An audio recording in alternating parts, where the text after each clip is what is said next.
คิดทั้งรถคิดทั้งเฮา JN เล่าค่ารถเล่าเมื่อนี้ปากคำรีวิวมีรถงามๆจะมานำเสนอเด้อคันนี้โคตรงามเลยแรงกูเซอร์ปาราโลเนาะสายเดิมศูนย์ลาวเด้อทุกคนเด้อเกียร์ออโต้โฟร์วินเนาะคันนี้ออปชั่นโคตรเต็มเลยมีกล่องมีจอให้ครบปุ่มสตาร์ทบอไฟฟ้าเนาะกล่อง360องศาเซ็นเซอร์หน้าเซ็นเซอร์ดังตา LED เนาะมี7ที่นั่งเด้อทุกคนเด้อคันนี้เนาะจบๆงามๆแบบนี้ออปชั่นโคตรเต็มแบบนี้แอร์เย็นทั่วถึงเบิดคันเลยเนาะคันนี้เนาะเดี๋ยวเราจะพาทุกคนไปรับชม สบายดีทั้งสองเอง JN เล่าคารถเล่าเมื่อนี้มาพร้อมกับปาราโดเนาะแรงกูเซอร์ปาราโดเลยจบๆงามๆเลยคันนี้เนาะพร้อมไป6 7 8 9แบบงามๆแบบนี้เลยออปชั่นโคตรเต็มเนาะสายเดิมศูนย์ลาวเด้อคันนี้เด้อมีกล่องมีจอให้ครบเลยบอไฟฟ้าเนาะบอไฟฟ้าคู่เด้อคันนี้เด้อปุ่มสตาร์ทอีกเนาะครบสุดเลยกล่อง360องศาหรือมี7ที่นั่งเนาะคันนี้เนาะแอร์อยู่ทางในรถกะมีทั่วทุกซอกทุกมุมเนาะเย็นทั่วถึงแน่นอนเด้อคันนี้เนาะกระดิกกระแจยางสกวาครบเบิดทุกอย่างเลยเด้อทุกคนเด้อราคาคันนี้ แมน9,000 ดอลลาร์เนาะคันบ่เอาไปคันบ่เอาไปก็มีอีกราคาหนึ่งให้เด้อมาโอมาล่มกันได้เนาะใจสดใจผ่อนได้ผ่อนเป็นเดือนผ่อนเป็นปีได้เด้อทุกคนเด้อ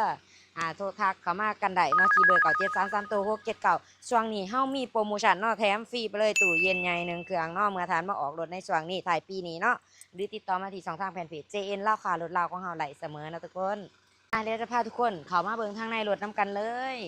งามเนาะสามารถเปิดซันรูฟไหลเด้อทุกคนเด้อเปิดหลังคาไหลเนาะแบบส้มบอกส้มวิวไปเที่ยวหันเที่ยวนี่ฮะเปิดเลยเนาะส้มวิวบ่ไฟฟ้าฟูเด้อสามารถปรับได้8ระดับเลยฝากนั่นก็มีเนาะฝากนี่ก็มีเลยทั้งสองเลยเป็นบ่อหนังมาจากโรงงานเลยเนาะบ่อหนังสีครีมออปชั่นโคตรเต็มเนาะอยู่นี่เนาะนี่เนาะระบบต่างๆของมันแบบเท่ๆแวนสามารถปรับพับได้ครบหมดทุกอย่างเลยอย่ามาเบิ่งบังหลังคนผู้โดยสารเนาะหลังคนนางบังนี่ฮอบ่หนังสีครีมจากโรงงานเส้นเดียวกันเนาะจบๆงามๆแบบนี้หาอะไรยากเลยเด้อสะอาดสะอ้างเนาะผู้ใดไหลไปบ่ผิดหวังเจ้าของเดิมเพิ่นใส่หักษาแห้งเด้อนี่ลำโพงเฮาเสียงดังฟังทุ่มมีครบทุกหม่องเนาะนี่สะอาดสะอ้างแบบนี้เดี๋ยวมาเบิ่งทางหลังพี่เด้อนี่เนาะรีวิวแบบจังซี่เลยมาเบิ่งทางหลังเนาะนี่เด้อเดี๋ยวใครให้เบิ่งเนาะนี่สะอาดสะอ้างเลยไม่เอี่ยมๆเลยเด้อผู้ใดไหลไปบ่ให้ผิดหวังเนาะสามารถเอาตังเสริมขึ้นได้เด้อนี่เนาะกดอยู่บนนี่เด้อทุกคนเด้อกดอยู่บนนี่เนาะหรือว่าเฮาเอาลงเพื่อเก็บเครื่องเก็บของได้เบิดเนาะใส่เครื่องใส่ของทั้งหลังนี่ก็มีไฟให้เด้อทุกคนเด้อมีไฟให้เนาะคันว่าเฮาเก็บเครื่องเก็บของบ่เห็นหุงเห็นเฮืองเนาะยามกลางคืนแอร์ก็เบื้องบ่เสริมนี่ก็มีแอร์ให้เด้อเย็นทั่วถึงแน่นอนเด้อขอบข้างมันจุบๆงามๆเบิดทุกอย่างว่านอดเบื้องหลังนี่อยู่ครบทุกจุดทุกเม็ดเด้อรถเดิมแท้100%เนาะรับประกันให้เลยข้างนี่ก็เช่นเดียวกันเนาะนี่เนาะครบจบเลยอยู่ที่นี่เนาะงามๆแนวนี้นี่เดิมทุกอย่างมาเบิ่งมาเช็คไหลตาฟื้นตาไฟแจ่งๆแจ่มๆใสๆแบบนี้พวงมาลัยจะเป็นพวงมาลัยมัลติฟังก์ชันเนาะปุ่มต่างๆอย่างมันมีอยู่ในพวงมาลัยนี่เลยหน้าปอกหน้าปัดเฮาแจ่งๆแจ่มๆแบบนี้เด้อกิโลแลนก็บ่หลายเนาะประมาณนี้เนาะและหน้าจอของเฮาก็เป็นหน้าจอใหญ่ๆสามารถสัมผัสได้เด้อทุกคนเด้อนี่เนาะสามารถสัมผัสได้และกดปุ่มขอบข้างนี่ได้เบิดเนาะลดเสียงขึ้นเสียงลงอยู่นี่ก็ได้หรือว่าจะมากดอยู่นี่ก็ได้พวงมาลัยก็ได้เนาะและมีกล่อง360องศาขึ้นมาในหน้าจอเนาะเฮาแค่กดอันนี้ขึ้นมาเนาะจะเป็นกล่อง360องศาเนาะนี่มีกล่องหอบคันสะดวกสบายแห้งระบบแอร์เปิดปิดแบบออโต้เลยนี่เนาะกดปุ่มออโต้แบบอัตโนมัติให้คันอยากลดพัดลมลงก็ได้เนาะนี่จะมีโฟวินให้นำเด้อคันนี้เนาะมีโฟวินให้ปิดเกียร์ออโต้ขับขี่สะดวกสบายไปทางหยอกทางหยากก็ใส่โฟขี่อยู่ในเมืองเฮาก็ใส่เฮาก็บ่ต้องใส่โฟเนาะและเป็นปุ่มสตาร์ทเนาะหอยกระแจไว้อยู่ในแอลบ่ต้องซุบอีกเนาะสะดวกสบายแห้งกดปุ่มมาสตาร์ทให้เลยเนาะสะดวกแห้งประหยัดน้ำมันเด้อคันนี้เด้อเบรกมือก็อยู่ข้างนี้อีกเนาะสายเดิมศูนย์ลาวเฮาเองเลยสุดตะบะหลอกตะบะโลยังใหม่ๆจำๆเอี่ยมๆแบบนี้เนาะยังจบยังงามอยู่เด้อและก็ยังสามารถเปิดซันรูฟไล่จ้านี่เนาะสมมุติว่านี้เฮาก็ไขออกมาแบบนี้แล้วก็โค้ดมันเนาะเนี่ยสามารถเปิดหลังคาเล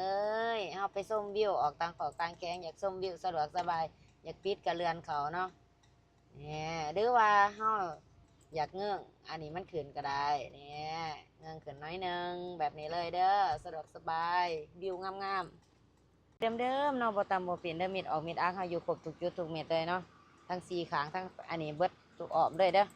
จะพาทุกคนมาเบิ่งห้องจักรห้องเครื่องฟังเสียงจักรนำกันเลยจักรนิ่มๆเนาะจักรดีแอร์เย็น2รางแน่นเนาะจักรบ่วัวบ่ซึมบ่เป็นไอบ่เป็นควันเด้อรับประกันให้เด้อหม้อฟืนหม้อไฟยังใหม่ๆเดิมๆทุกอย่างเลยเนาะขอบข้างมาเนาะว่าเนาะว่าน็อตยังดียังจบเบิดทุกอย่างเด้อทุกคนเด้อ นี่เนาะหาอะไรยากเด้อโลโก้โตโยต้าอยู่ฟ้ากระโปรงก็ยังอยู่ครบทุกอย่างเลยจบงามแฮงคันนี้เนาะไปบ่ให้ผิดหวังเลยมาเบิ่งมาเช็คเอาไปเลยฝากไว้ติมแล้วทุกคนเด้อกับรถคันนี้เนาะแรงคูเซอร์ปาราโรเนาะหายากสุดๆเด้อโดนๆมีเข้ามาเทื่อหนึงเด้อคันนี้จะเป็นถ่ายปี2021นำใส่2022เด้อคันนี้เด้องามแฮงเนาะออปชั่นโคตรเต็มคือที่กาวมาเลยกล่องจอครบบ่ไฟฟ้าปุ่มสตาร์ทเนาะบ่ไฟฟ้ากับบ่ไฟฟ้าคู่อีกเด้อสายเดิมศูนย์ลาวเนาะคันนี้เนาะออปชั่นแบบที่เฮากาวมาเนาะราคาก็เพียงแต่$99,000เนาะมาโอมมาร่วมกันได้เนาะได้ป้ายงามๆไปเลย6 7 8 9เนาะหรือว่าไผที่บ่ต้องการป้ายเฮาก็มีลดจากตัวราคาป้ายให้อีกเด้อทุกคนเด้อมาโอมมาร่วมกันได้เข้ามาเบิ่งรถอยู่หาดของเฮาได้เนาะรถแมนยูปากเซ่เด้อโทรมาก่อนทุกครั้ง9733โต679หรือติดต่อมาที่2ทางแฟนเพจ JN เล่าค่ารถเล่าของเฮาได้เสมอเนาะช่วงนี้เฮามีโปรโมชั่นของแจกของแถมให้สำหรับสิฮอดท้ายปีนี้เนาะแถมฟรีไปเลยตู้เย็นใหญ่1เครื่องเด้อทุกคนเด้อฝากมาเอาฝากมาจับมาจองเอาเด้อมีเบียร์เย็นๆอีหยังให้อีกประกันผอประกันภัยเนาะ